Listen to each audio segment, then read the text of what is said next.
ఇంకా పొద్దున్నే మా డాడీ వాళ్ళు అయితే ఇంకా ఇక్కడ కూర్చుని పోయారు. మేకనైతే వేసేసారు మార్నింగే. ఇంకా మేము గుడికి అయితే బయలుదేరి గుడికి వెళ్ళే ముందు అయితే మేము మా పెద్దింటికి అయితే ఖచ్చితంగా వెళ్తాము. ఫస్ట్ అక్కడికి వెళ్ళి దండం అది పెట్టేసుకొని దీపం అది వెలిగించాకే ఇంకా మేము గుడికి అయితే బయలుదేరుతాము. ఫస్ట్ అయితే మేము మా పెద్దింటికి వెళ్తున్నాము. సో ఇంకా అయితే ఇక్కడికి వచ్చేసాము. ఇక్కడ మనస్ఫూర్తిగా దండం అయితే పెట్టేసుకొని ఇంకా అమ్మవారి దగ్గరికి అయితే వెళ్ళిపోతాము.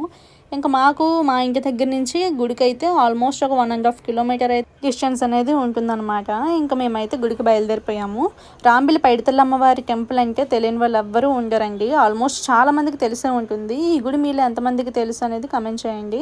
ఇక్కడ వేప చెట్టు కింద పైడితల్లమ్మ విగ్రహం అయితే ఉంటుంది. ఇక్కడ కూడా అందరూ వచ్చి దండం అయితే పెట్టుకుంటారు. పండుగ రోజు మాత్రం చాలా రష్ గా ఉంటుంది. నార్మల్ టైంలోని జనాలు అనేది ఎక్కువ మంది ఉండరు, కానీ పండుగ టైంలో మాత్రం అద్దరిపోతుంది రష్ అయితే. అసలు ఖాళీ ఉండదు. వర్షం కూడా మొదలైపోయింది మధ్యలో, లైన్ మధ్యలో ఉన్నప్పుడు. ఇంకా అమ్మవారిని అయితే దర్శనం చేసుకున్నాము. అస్సలు ఖాళీ లేదండి, తోసేస్తున్నారు కూడా. ఇంకా ఫైనల్గా పులిహార ప్రసాదం అలాగే ఇక్కడ డ్రింక్స్ అయితే డిస్ట్రిబ్యూషన్ చేస్తున్నారు. ఇంకా అవన్నీ తినేసేసి ఇంటికి అయితే వెళ్ళిపోయాం. Bye bye.